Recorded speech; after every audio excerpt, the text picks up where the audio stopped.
자, 이번 소식은 돌아온 여자, 누가 돌아왔을까요? 그리고 더듬은 남자, 뭘 더듬었을까요? 자, 이 얘기를 구체적으로 한번 해보겠습니다. 일단 돌아온 여자 얘기부터 좀 해봐야 될 텐데, 이동희 차장. 네. 그 유명 인사, 예전에 무리를 빚었던 사람인데 이번에 다시 돌아오는 모양이네요. 그렇습니다. 많은 분들이 기억을 하고 계실 텐데요. 2007년 학력 2조 파문으로 큰 논란을 빚었던 신정아 씨가 8년 만에 다시 큐레이터로 복귀를 한다는 소식입니다.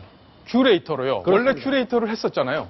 동국대학교 조교수자 그리고 성공미술관의 큐레이터로 활동을 했었는데 당시에 예일대 박사학위가 있는 것처럼 광주 비엔날레 예술 총감독 자리에 지원을 했다가 결국엔 그 박사학위가 거짓인 것으로 판명이 나면서 이 사문서 위조 그리고 난리가 났었죠. 업무방해 더군다나 청와대 고위 공직자와 이 불륜의 관계가 있었다. 이런 사실까지 터지면서 실제로 징역 1년 6개월의 실형을 선고받고 복역 도중에 이 가석방되는 그런 일까지 있었습니다. 예. 근데 이 누군가 다시 큐레이터로 복귀하는데 도움을 줬다고 하던데 누군가요? 예, 많은 분들이 알고 계실 텐데요. 이 가수 조영남 씨가 이 특이하게도 부천에 있는 한 사찰에서 개인 전시회를 엽니다.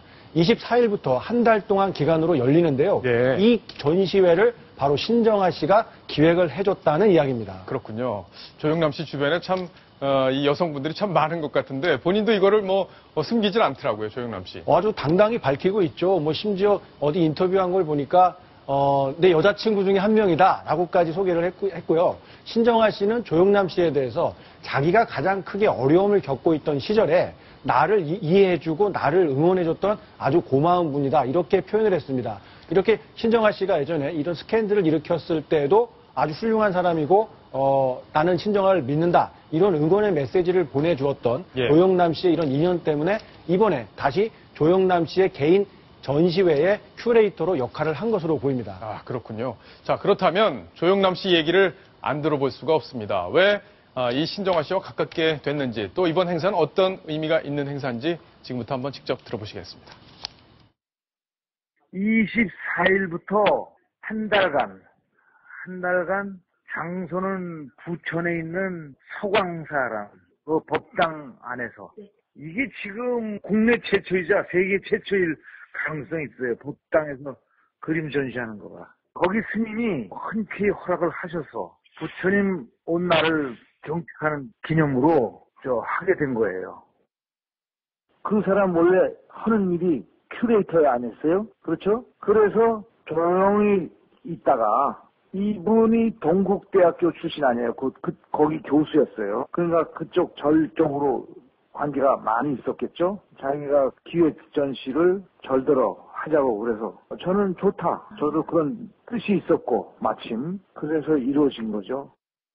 신분이 오래전부터 있었죠. 신정아 씨가 미국 유학 중이다가 처음 왔을 때 20대 초반인가 그랬어요. 그때 정말 이쁠 때죠. 그때 이 금호미술관에서 큐레이터 할 때 제가 화가하고 큐레이터로 알게 됐죠. 그래가지고 쭉 우리 우정관계가 친분관계가 지금까지 이어진 거죠.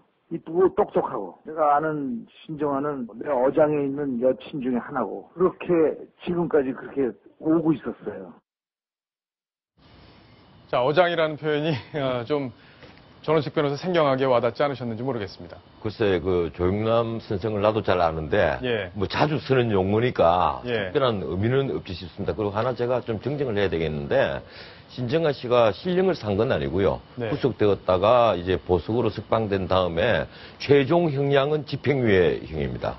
그렇기 때문에 실형을 산 건 아닙니다. 그렇군요. 자, 지금 속보가 하나 들어왔는데, 이왕구, 홍준표 두 분에 대해서 검찰이 불구속 기소로 가닥을 잡았다. 이런 속보가 들어왔습니다. 이동희 차장, 얘기를 좀 더 이어가야 될 텐데 어쨌든 이번 행사가 좀 좋은 취지로 기획이 됐네요. 그렇습니다. 이 종교 갈등 이런 것들을 좀 극복을 하면서 이런 기획 의도는 이렇습니다. 이 부천에 있는 외국인 노동자 시설이 있는데요. 여기 설립된 지가 20년이 넘었다고 합니다. 그래서 20주년을 기념하는 취지에서 조영남 씨가 작품을 전시 판매하게 됐고요. 여기에서 나온 수익금은 전액 이 노동자들을 위해서 좋은 곳에 쓰인다고 합니다. 좋은 행사니까 관심 있는 분들은 또 참여를 할 수 있을 것 같습니다. 자, 아까 그러고 여자 얘기가 처음에 있었고 그다음에 남자 얘기가 있었는데 좀 황당한 사건이네요. 그렇습니다. 한때 아주 인기를 끌었던 개그맨 백재현 씨의 이야기인데요. 백재현 씨요? 그렇습니다. 예. 지금 이제 개그맨보다는 연극 연출가로 많이 활동을 하고 있는데요. 이분이 무슨 이유에선지 17일 새벽입니다. 17일 새벽 3시 서울 종로구 명륜동에 있는 한 사우나에서 잠자고 있는 20대 남성의 몸을 더듬고 이렇게 성추행을 했다가 경찰에 적발되는 일이 있었습니다. 그렇군요. 자, 무슨 일이 당시에 있었는지 일단 그 해당 사우나 직원 그리고 경찰 관계자 이야기를 한번 직접 들어보시겠습니다. 남자 동생을 해가지고 그렇다고요. 그게 왜 수가 많았지. 남자 동생에서 남자들 죽는 수 있어. 남자 판 가면 남자에 가. 이제 술 취했다고 그런 우리 조사관 물어보니까 술은 좀 취한 것 같다 이렇게 얘기는 저한테 하더라고요. 자, 지금 성추행 혐의 이렇게 된 건데 백재현 씨는 혐의를 인정한다고 그랬네요. 그렇습니다. 예. 자신이 그 남성의 신체를 더듬고 만진 사실에 대해서는 깨끗하게 인정을 했습니다. 다만 자기에 대해서 쏠리고 있는 의혹, 동성애자 아니냐 이런 의혹들이 과거에도 몇 차례 있었거든요. 그런 걸 많이 의식해서인지 나는 동성애자가 아니다라는 이런 내용의 항변을 지금 하고 있고요. 다만 술을 마신 상태에서 우발적으로 저지른 실수일 뿐이다. 이렇게 해명을 하고 있습니다. 우발적으로 저지른 실수다. 동성애자가 아니다. 근데 과거에도 이런 비슷한 뭔가 문제가 되고 동성애 관련한 논란이 백재현 씨 관련해서 있지 않았습니까? 과거에도 이렇게 끊이질 않았는데요. 예. 한 남성에게 방송 출연을 통해서 알게 됐던 한 10대 남자에게 어떤 그 사랑의 이런 메시지를 보낸 사실이 알려지면서 백재현 씨가 이 동성애자 아니냐 이런 의혹에 휩싸였었고요.